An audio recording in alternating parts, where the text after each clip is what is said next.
برادران اسلام، واجب الاحترام بزرگوں، دوستوں، بھائیوں، عزیز نوجوانوں، سیرت پاک صلی اللہ علیہ وسلم کے ضمن میں ہمارے درس کی انتہا تقریباً اس بات سے تھی کہ سرکار دو عالم صلی اللہ علیہ وسلم سیدنا صدیق رضی اللہ تعالی عنہ کے ساتھ غار ثور میں، جو مکے کے جانب اسفل میں واقع ہے، کیونکہ مکہ کے دو طرف ہے، ایک جانب اعلیٰ ہے اور ایک اسفل ہے۔ جانب اعلیٰ یوں سمجھیں جسے آپ جنت المعلیٰ کہتے ہیں، تو قبرستان ہے، یہ اعلیٰ ہے۔ اور اسی طرح محلہ مسفلہ، بسیال، شار ابراہیم الخلیل، الى شار الحجرہ، شار سب مسیال مسفلہ اسفل کا حصہ ہے، یہ جانب اعلیٰ ہے اور یہ اسفل ہے۔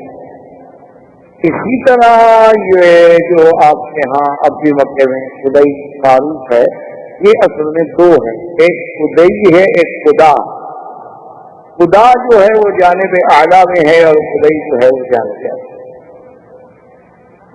اور ذرا انسان تھوڑا سا تدبر سے، تفکر سے غور کرے تو اللہ نے حضور سرکار دو عالم صلی اللہ علیہ وسلم کو کوئی ایسی شان عطا فرمائی تھی، ایسی عظمت عطا فرمائی تھی کہ ہر لحاظ جہاں جہاں سے حضور صلی اللہ علیہ وسلم گزرے ہیں، اللہ نے اس جگہ کو بھی آباد ضرور فرمایا، ورنہ کوئی تصور بھی نہیں تھا کہ کبھی یہ راستے بھی آباد ہوں۔ آج وہاں دیکھیں مقدس ہیں، دارالہجرہ ہے، حی الہجرہ ہے، آبادیاں ہیں، اور جس راستے سے حضور صلی اللہ علیہ وسلم نے سفر فرمایا تھا طریق اور اس راستے پر آبادیاں، تو جہاں سے بھی حضور صلی اللہ علیہ وسلم، اسی لیے علماء نے کہا ہے کہ حضور ظاہری طور پر یا معنوی طور پر جہاں سے بھی گزرے ہیں وہاں ضرور اپنے رہنے، اسی لیے کسی حضور کی سیرت میں بڑی عجیب بات ہے، ایک انداز ہے، خیال ہے، تو وہ یہ کہتا ہے کہ جہاں پڑی نہیں نظر وہاں ہے رات آج، کہ جہاں حضور صلی اللہ علیہ وسلم کی نظر نہیں پڑی، ایمان نصیب نہیں ہوا، دولت ایمان نہیں ملی، تو جہاں پڑی نہیں نظر وہاں ہے رات آج تک، اور وہی سحر جہاں جہاں گزر، اسی جگہ پہ اللہ نے روشنی کر، ظاہری بھی اور باطنی، یعنی اللہ نے ایسے تو نہیں فرمایا نا کہ ہم نے آپ کو اس وقت بھیجا ہے کہ جب قوم ضلال مبین، جب قوم ظلمات تھی، شرک و کفر کے اندھیروں میں پلتا و پیشہ تھی، اس وقت ہم نے اپنے بھیجا ہے کہ انہیں اس سے نکالے۔ اب حضور صلی اللہ علیہ وسلم یعنی جس راستے سے بھی گزر گئے اللہ نے اس راستے کو بھی آباد، اور جس راستے سے حضور نے اعراض فرما دیا ہے اللہ نے اس راستے کو کبھی آباد ہی، کہ اللہ کا کیا ہے، اللہ کا نظام۔ ورنہ دیکھیں دنیا میں اور بھی تو پہاڑ ہیں، اسی مکے میں دیکھ لو کو پہاڑوں کی کمی ہے، تو مکہ ہے ہی پہاڑوں کا شہر، لیکن جس پہاڑ سے حضور کو نسبت ہوئی کہ غار حرا میں عبادت فرمائی، جبریل آیا، وحی آئی، آج تک وہ غار حرا تاریخ کا حصہ بنا۔ غار ثور میں حضور صلی اللہ علیہ وسلم نے ہجرت کی راتوں میں 3 راتیں قیام فرمایا، تو غار ثور تاریخ کا حصہ بن گئی، قیامت تک جب تک یہ دنیا قائم ہے غار ثور اور غار حرا کا نام قائم۔ اور دیکھیں کہ یہ تخطیط کون کر رہا تھا؟ آج تو آپ کے پاس بڑے بڑے وسائل ہیں، پاس بڑی بڑی دوربین ہیں، آپ کو نقشہ بناتے ہیں کہ لائننگ کرتے ہیں، پانی کے ساتھ آپ اس کے ذریعے سے بڑی سیدھی لائن لے جاتے ہیں۔ 1400 سال پہلے یہ کون سے وسائل تھے، کون سے ذرائع تھے، اسباب تھے کہ اگر عبادت کے لیے بیٹھتے ہیں مدنی پاک تو غار حرا میں، اور ہجرت کے لیے بیٹھتے ہیں تو غار ثور میں، اور آج بھی ان غاروں پہ کھڑے ہو جائیں اور راستے میں یہ مکان رکاوٹ نہ ہو تو سیدھا کعبہ نظر آتا ہے. یعنی اس غار سے نکل کے آپ کھڑے ہوں تو آپ کعبہ شریف نظر آئے. یہ تخطیط آخر کیسے ہو گیا؟ اتفاق ہے. جیسے بعض مشرین خدا کہتے ہیں دنیا حادثہ ہے جی، حادثہ خواب سے بن گئی، ایک اور حادثہ ہوگا بڑھ جائے گی. عجیب حادثہ ہے کہ قالین کھنچ گیا، کرسی اپنی جگہ چلی گئی، ٹیبل اپنی جگہ لگ گئے. یہ عجیب حادثہ ہے. ایسے حادثے تو روز ہونے چاہیے کہ آرام کرنے سے جان چوک گئے. ہر چیز خود بخود اپنی جگہ خود بخود. یہ کیسا حادثہ ہے کہ آسمان اوپر چلا گیا، زمین نیچے چلی گئی؟ الٹ نہیں ہوا کہ آسمان نیچے آ جاتا اور زمین اوپر چلی جاتی. یہ عجیب حادثہ ہے کہ سورج کا اپنا مدار ہے اور چاند کا اپنا مدار ہے اور سیارات کا اپنا مدار ہے، کواکب کا اپنا مدار ہے. اصل میں یہ بات نہیں ہے، یہ جہل ہے.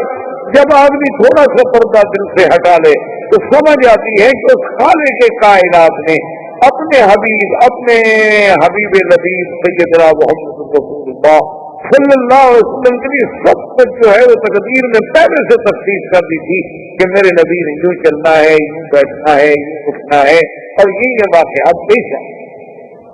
اسی لیے تو ظاہر نے جب دیکھا تھا نا تو ابھی طالب سے کہا تھا کہ ان کو ساتھ میں لے جاؤ. میرا کیوں؟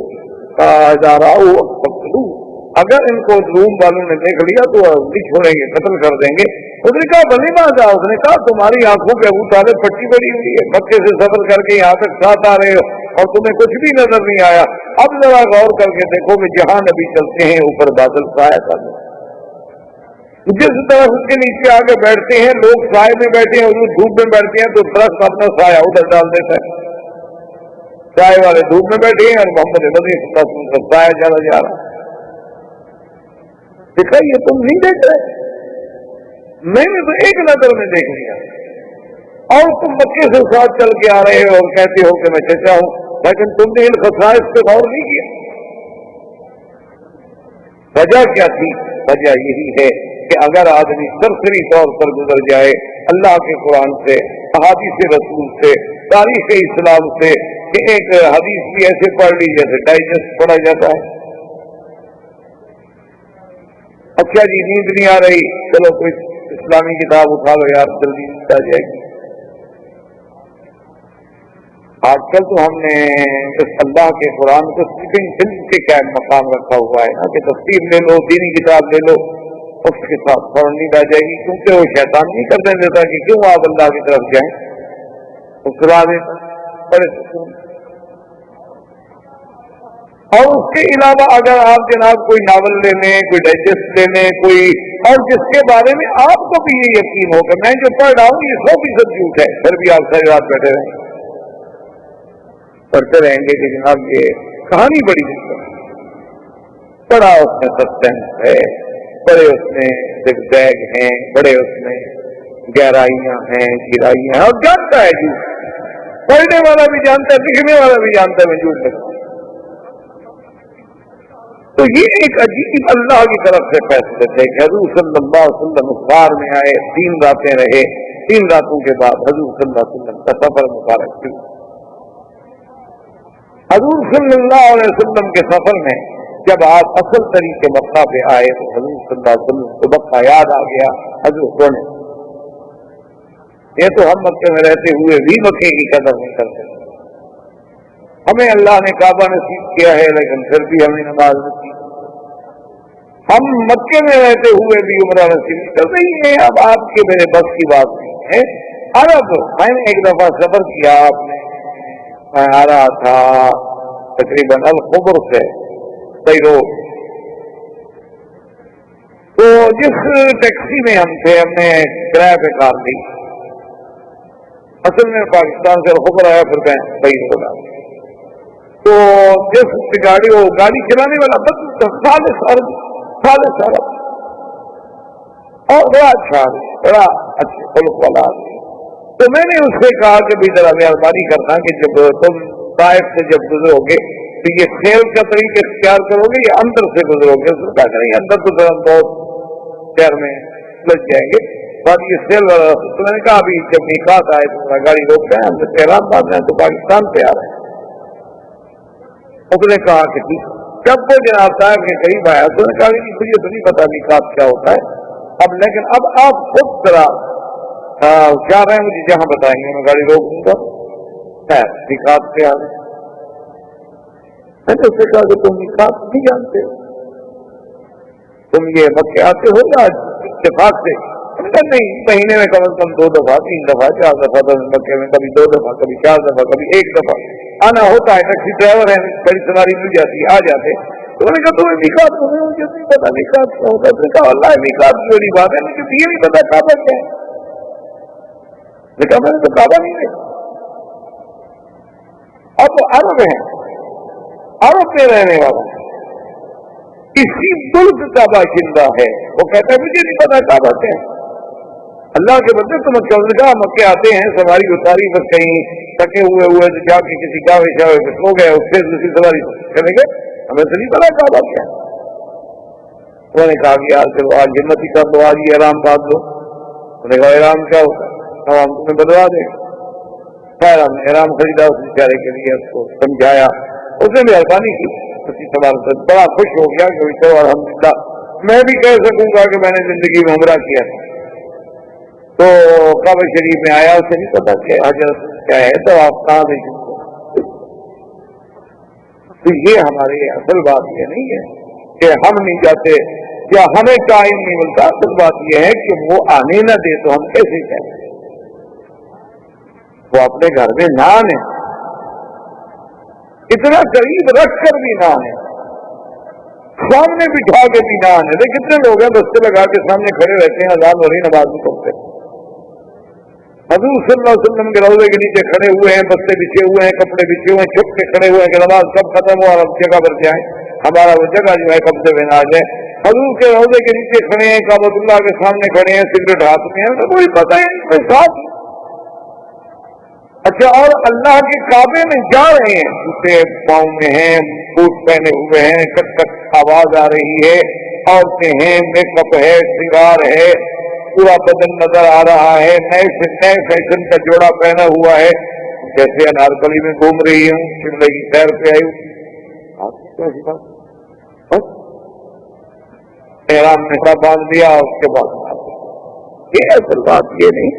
اصل بات یہ ہے کہ اللہ قریب رہ کر بھی اگر ہمیں ان چیزوں کی قدر اور سمجھ نہ دے تو اس کا معنی یہ ہے کہ ہمیں اس نے ان چیزوں سے محروم رکھا. تو حدیث موجود ہے صحیح میں کہ فبکا رسول اللہ، حضور کو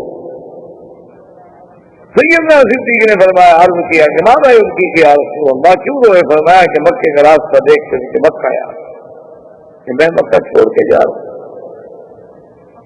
مکہ چھوڑ کے جانا کوئی بات نہیں. اسی لیے بعض علماء نے لکھا ہے کہ القیام فیہا سعادت والخروج منہا شقاوۃ، کہ جب تک اللہ مکے میں رہنا نصیب کرے اس کو سعادت اور اس کا نکلنا جو ہے وہ بدبختی کی علامت. تو میں کہ خود نکلنے کی کوشش کبھی نہیں. اللہ نہ رکھے نوکری ہے ختم ہو گئی تو ٹھیک ہے، معذوری ہے، مجبوری ہے، لیکن اس کی تمنا یہ نہ ہو کہ میں جاؤں. تو حضور صلی اللہ علیہ وسلم پر اللہ نے جبریل بھیجا، اللہ نے قرآن نازل کیا، ان الذی فرض علیک القرآن لرادک الی معاد. اللہ نے فرمایا محمد عربی صلی اللہ علیہ وسلم اس ذات جس نے آپ پر قرآن اتارا ہے وعدہ ہے کہ ہم آپ کو پھر لے آئیں گے نفرات اداس. اس کے آگے حضور صلی اللہ علیہ وسلم چلے، رابق کے قریب پہنچے. اب تو آپ جب خط ہجرت سے جاتے ہیں تو رابق تھوڑا ایک قریب پر رہ جاتا ہے، لیکن پرانے راستے سے جائیں تو گزرتا ہی رابق کے اندر سے، صدر کے اندر سے، رابق کے اندر سے، مستورہ کے اندر سے. اب یہ راستہ جو ہے یہ اقرب تو ہے ہجرت کی، ہجرت کا رہا، کیونکہ حضور تو صحیح راستے سے نہیں گئے تھے نا، چھپ چھپ کے گئے. اس لیے یہ وادی قدید ہے، وادی عثمان ہے، اسی طرح وادی خلیس ہے، اسی طرح آگے جا کے دیر استراحہ ہے، بدر صغرا ہے، بدر کبرا ہے، وادی تیمہ ہے، علی تیمہ ہے، یہ سب چیز جو ہے کتابوں میں موجود ہے، جو حضور کے زمانے میں یہ وادی اسی نام بالکل اسی تک وہ حدیث میں کتاب میں نام موجود ہیں۔ اسی طرح وادی صرف ہے، جہاں بی بی میمونہ کا مزار ہے۔ تو حضور صلی اللہ علیہ وسلم جب آگے گئے تو سیدنا ابو بکر فرماتے ہیں کہ میں نے دیکھا کہ جیسے کوئی سوار گھوڑا دوڑا کے آ رہا ہے،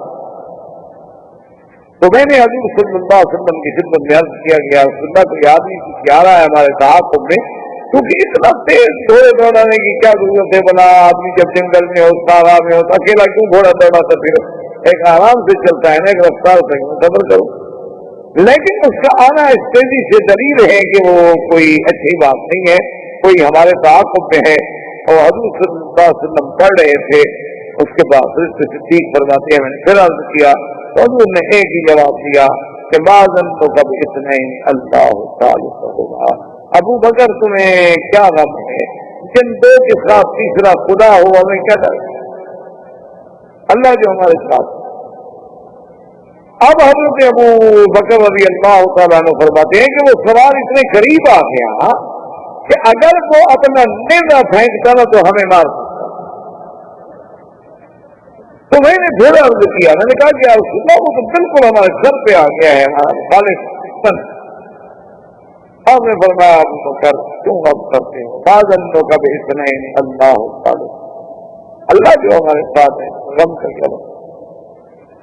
بس اتنی دیر گزری کہ سراقہ کہتی ہیں کہ یک دم میرے دونوں گھوڑے کے اگلے پاؤں میں تھے وہ زمین میں دھنس گئے اور میں گر گیا۔ کہتے واللہ ما سکت انفس فی حیات، مجھے خدا کی قسم میں تو زندگی میں کبھی گھوڑے سے نہیں گرا تھا، میں شاہ سوار آدمی۔ عرب کے لوگ تو گھوڑے کے شاہ سوار ہیں، گھوڑا شکار باز شکرا یہ سب ان چیزوں میں بادشاہ ہیں، کیونکہ ساری زندگی ان سے کھیلے ہیں۔